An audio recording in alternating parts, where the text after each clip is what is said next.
C'est presque de l'info, c'est la revue de presque de Nicolas Canteloup.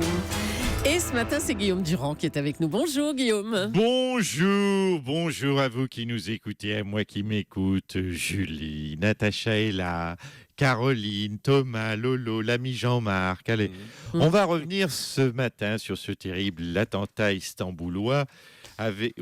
Istanboulais, quoi en Istanbul, on sait pas. oui, enfin bref. Stambouliote, exactement. Stambouliote. Oui, pour être sûr, on va dire cet attentat. Oui, ah bon, bravo. Oui, moi je dis cet attentat en Turquie. Oui, c'est mieux. Alors, c'est carré, vous avez remarqué, vous êtes des très grands observateurs de la vie. Cette année, les morts célèbres, c'est les jours impairs et les attentats, c'est les jours pairs. Donc, aujourd'hui, on est le 13, c'est impair. Donc, qui va nous quitter aujourd'hui? Personne, non? Pas de volontaire autour de moi? Non. Bon, écoutez, tant mieux. Allez, avant d'aller à la mine, j'ai envie de vous parler d'amour. Avec cette belle histoire entre deux jeunes tourtereaux, Jerry Hall, ancien mannequin, ex-femme de Mike Jagger, va épouser le fringant octogénaire Rupert Murdoch, 84 ans. C'est vrai, ils convolent tous les deux. Ben oui, Ouais. Pépère Rupert, dont la fortune est de 11 milliards de dollars. Jerry, donc, a fait mieux que le super loto à 1 milliard de dollars. Elle va en toucher 11 milliards, et ça en jouant seulement avec 2 boules. Voilà. Guillaume, Bravo, non, vous êtes plus élégant d'habitude alors. J'étais obligé de la faire, pardonnez-moi. Bravo Jerry, allez les titres, on va tenter de faire plus classe. S'il chers vous amis. plaît. Allez, on vous écoute. Et attentat Istanbouillotte, nous dit donc Thomas. Pardon? Stambouillotte. Un attentat qui a fait 10 morts c'est pas drôle. 10 morts et oui, reprenez-vous. Arrêtez de pouffer. Dites pas ça.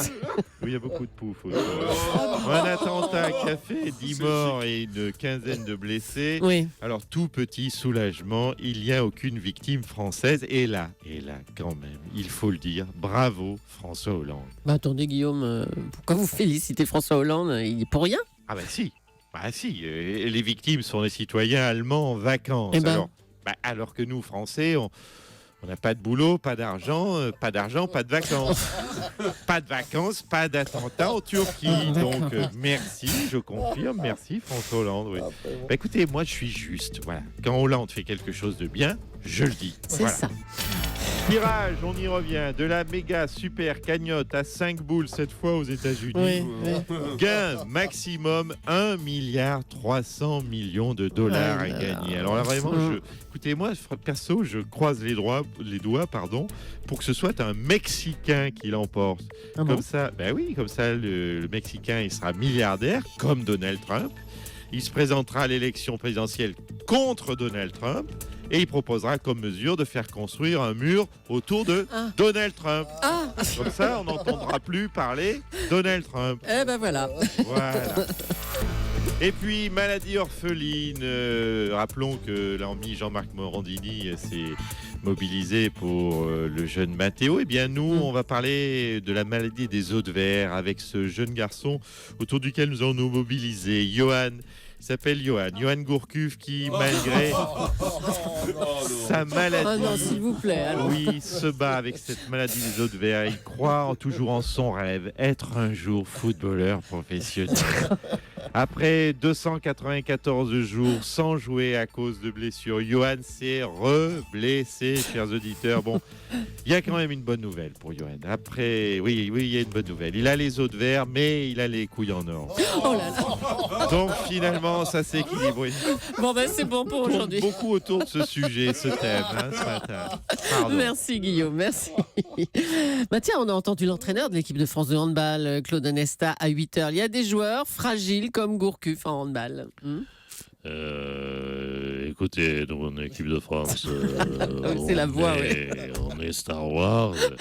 Les gens attendent le prochain épisode. C'est vrai qu'on n'a pas le droit de décevoir. Maintenant, est-ce que Gourcuff pourrait jouer au handball?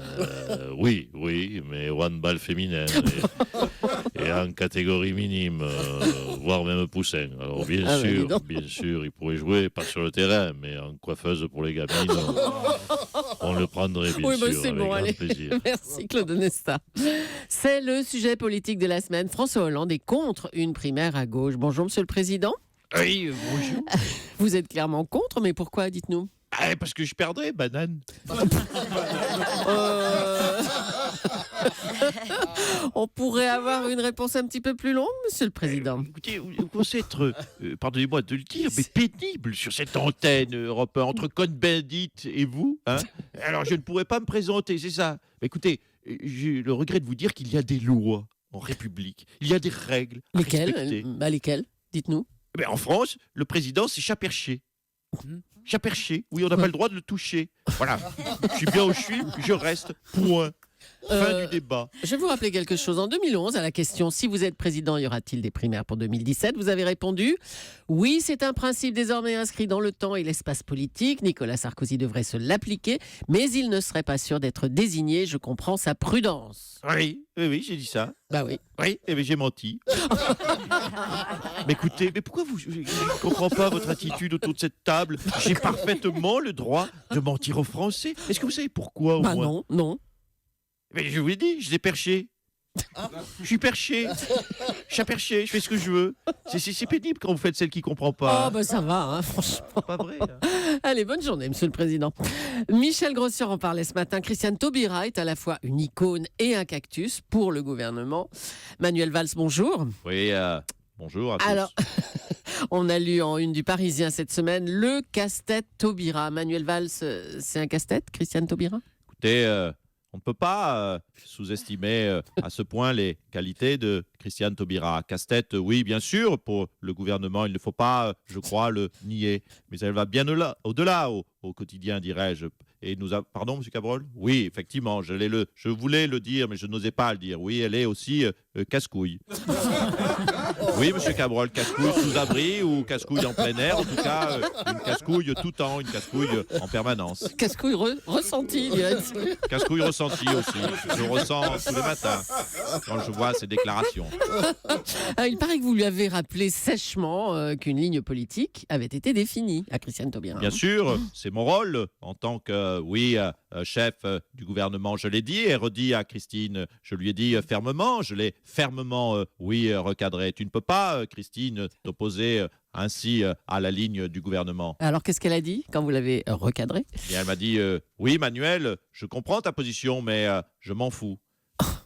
Du coup, je l'ai, vous l'avez compris, recadré. Je lui ai dit, mais Christiane, tu ne peux pas t'en foutre ainsi, enfin, Christiane. Mais elle a répondu quoi, là? Elle m'a dit, bien si, Manuel, je t'assure que je peux m'en foutre et au-delà, je t'emmerde.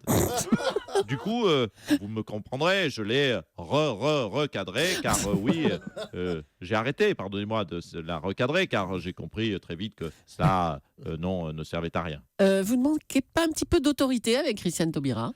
Écoutez, je ne sais pas si François Hollande se mitterrandise, mais au niveau autorité, je suis en train, oui, je vous le confesse, de me hollandiser. Merci, Monsieur le Premier ministre. L'enseignant juif attaqué à la machette à Marseille a identifié son agresseur.